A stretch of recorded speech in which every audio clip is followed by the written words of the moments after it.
2 days to Election Day, and there's a clear Republican advantage in the biggest battle in 2014. That's for control of the United States Senate. Let's take a peek here. Just some evidence of that. The front page of today's Des Moines Register as vote nears. Joni Ernst takes a 7-point lead. Joni Ernst is the Republican candidate in that race, running against Bruce Braley, one of a number of big, colorful front pages. We'll show you as the morning goes on. But 8 or 10 of these key races, including that Iowa race, still pretty tight. So let's begin with this question. Is there any path left for Democrats to somehow hold their Senate majority? Well, let's take a look. This is the state of play as we begin. 55 Democrats, 45 Republicans. 2 of those Democrats are independents who work with the Democrats.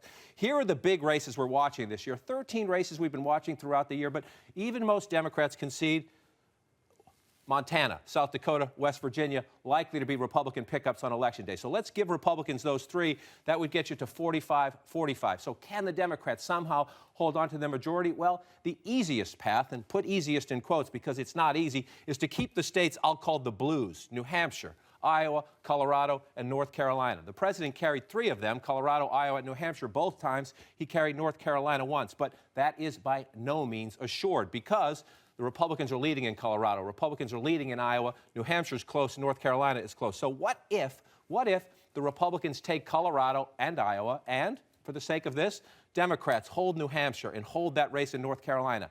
Can the Democrats still keep their majority?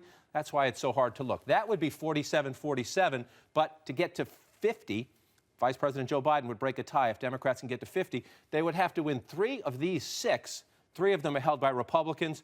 All 6 of these states, President Obama lost twice, so a very difficult path for the Democrats. And Dan Balz, let's begin there with that question. You have the Obama drag, your newspaper this morning, the Washington Post, another poll showing the president's numbers are low heading into Election Day, favorability at an all-time low. So you have the Obama drag, but if you call into Iowa, you call into Colorado, I got a few calls from angry Democrats in Colorado yesterday saying, no, we have the best ground operation ever. We can overcome that drag. Can they? It's very difficult. It's not impossible, but as you go through that map, and as we've all done the math, the best I think they can do is 50, and they're pessimistic at this point that they can do that well. I mean, there's too many states in play. If you look at Colorado, for example, somebody told me yesterday that despite the fact that they have confidence in their ground game, they think that the motivation is on the Republican side, and they are worried about the motivation on their side. If you look at Iowa, I mean, that Iowa poll that the Des Moines Register did, it shows a much wider margin than anybody else does, but it makes people nervous in these last hours. Right, and it gives some indication. We've been waiting to see if there would be a break. Republicans say they've seen it in Colorado as 2 Democrats dispute that, but they say their candidates pulled ahead of late in Colorado. In the Des Moines Register poll, let's just put up the numbers again. We just showed you the front page, 51-44. Jonathan Martin, you write this morning as the lead story of the newspaper that, Republicans and even some Democrats think it is tilting their way in the end. But let me ask it this way. Let me flip it over. I was just asking the question, can Democrats overcome the Obama drag? Why isn't this a slam dunk already for Republicans? If you look historically, with the president's numbers where they are, with the number of people who think the country's on the wrong track, with the Senate campaign being fought largely on favorable terrain, red states, why don't we already know? I think it's a couple of things. I think candidate quality still matters, and I think you've seen some solid Democratic incumbents hang on. Kay Hagan comes to mind. It's probably the best one who has really been a survivor this year.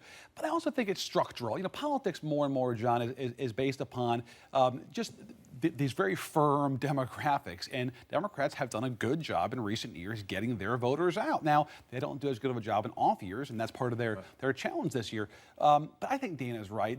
The math is just very tough for Democrats. It's almost like they have to draw an inside straight to pull this thing off. The one thing that gives them some glimmer of hope, by the way, is Kansas, because that would not make the Republicans have to gain 6 seats. It would put the onus on 7 seats if Pat Roberts loses that race.